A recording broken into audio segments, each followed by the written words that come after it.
Hello दोस्तों, पेड़ पौधों का हमारे जीवन में बहुत बड़ा उपयोग है। हम डेली न जाने कितने पेड़ पौधों का यूज करते हैं।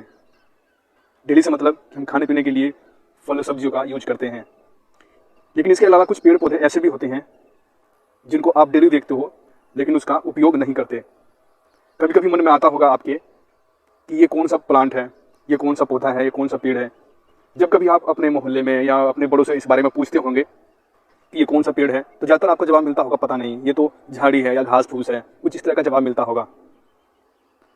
लेकिन कभी आपने सोचा है कि इस बारे में हम पता करें कि वो कौन सा पेड़ है, कौन सा प्लांट है, इसका साइंटिफिक नाम क्या है।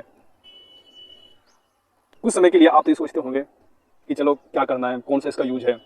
अगर आप कोई फल खाते हैं तो फल खाते समय आप जब आप छोटे होते हैं तो अपने मम्मी पापा से या बड़ों से पूछ लेते हैं कि ये कौन सा फल है, वो बता देते हैं, आपको याद हो जाता है।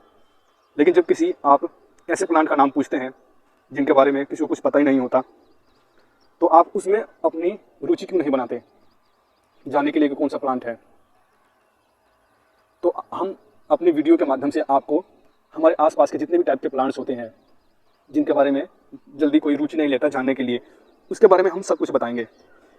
वो प्लांट का नाम क्या है, उसका साइंटिफिक नाम क्या है, और ये कहाँ पे पाया जाता है, उसका फ्लावर किस टाइप का होता है, इसके फ्रूट्स कैसे होते हैं और उसका क्या लाभ है। हम इस टाइप के सारे प्लांट्स बताएंगे। तो चलिए शुरू करते हैं एक नए प्लांट से। जब आप घर से निकलते होंगे तो आपको कहीं ना कहीं कुछ इस टाइप का प्लांट दिखाई देता होगा। आप देख रहे हैं जो ये प्लांट आपको दिख रहा है जिसपे पर्पल कलर का फ्लावर है। इसके साथ साथ आप इसका लीफ देख सकते हैं कि इसके लीफ पे कुछ कांटे भी होते हैं। और इस प्लांट की ऊंचाई 2 फीट से लेके कभी कभार 6 फीट तक हो जाती है। इस प्लांट का नाम है ओनोपोडम एकेंथियम, जो कि एक साइंटिफिक नाम है।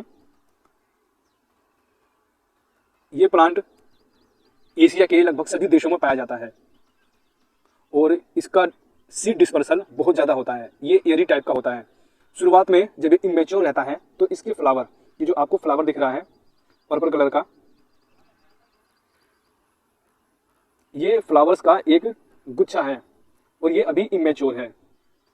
जब ये मेच्योर हो जाता है तो ये पर्पल कलर व्हाइट कलर में चेंज हो जाता है और चेंज होने के बाद से इसके नीचे सीड्स तैयार हो जाते हैं फर्टिलाइजेशन के बाद। और फिर ये सीड हवा में उड़ते रहते हैं। इसका जो सीड का जो डिस्पर्सल होता है वो एरी टाइप का होता है, यानी हवाई होता है। हवा में ये उड़ते रहते हैं। ये मेच्योर कब होते हैं? लगभग मार्च की शुरुआत से लेके और जब गेहूं कटने का टाइम आता है, ये तब तक इनका मेच्योरेशन पीरियड चलता रहता है। अभी अप्रैल का महीना चल रहा है और इसके सीड्स बहुत ज़्यादा मेच्योर हो चुके हैं। जो आप देख रहे हैं अब ये इमेच्योर है, धीरे धीरे ये मेच्योर होगा। लेकिन इसके अलावा और भी जितने प्लांट्स हैं उसमें मेच्योरेशन कंप्लीट हो चुका है। जैसे अभी आपको दिखाते हैं, ये देखिए, आप देख सकते हैं कि जो ये प्लांट है इसका सीड कैसे मेच्योर हो रहा है। ये आप देख रहे हैं पर्पल कलर का एक छोटा सा फ्लावर दिख रहा है। उसके आसपास जो फ्लावर हैं वो मेच्योर हो चुके हैं। वो मेच्योर होने के बाद से अब इसके सीड्स निकलने शुरू हो गए हैं।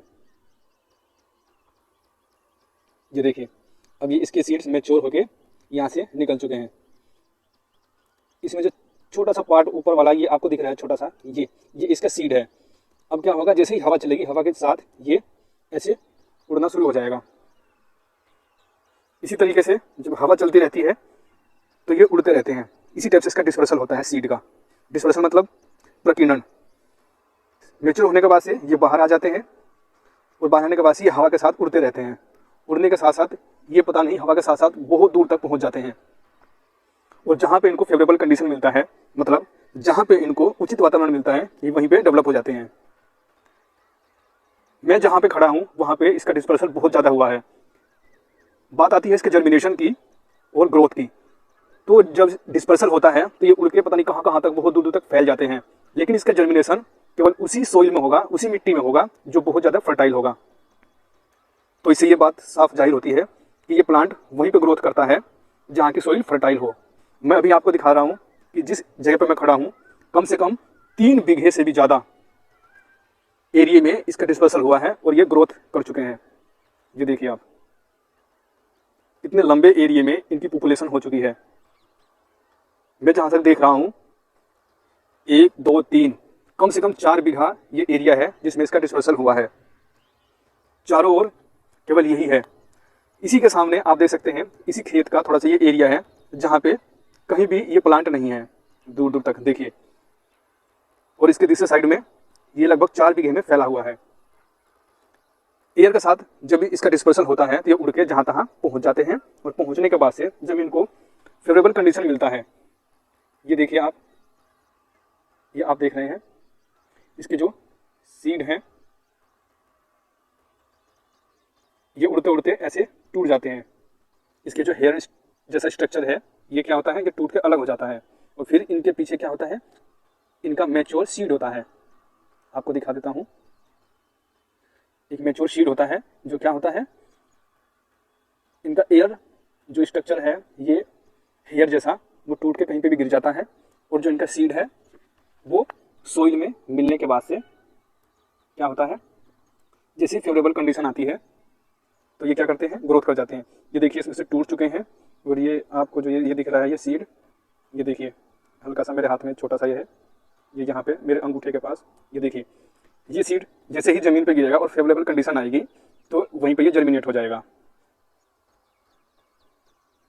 ये देखिए कितने पॉपुलेशन में ये फैला हुआ है।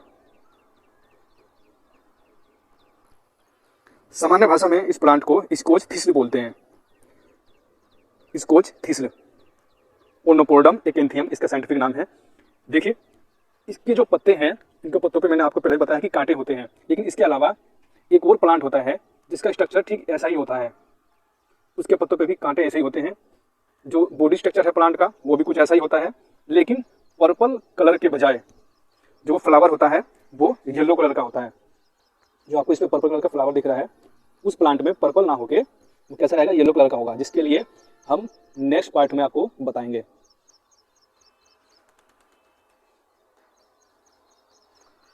तो ये हमारी जानकारी आपको कैसी लगी इसके बारे में कमेंट करके बताएंगे।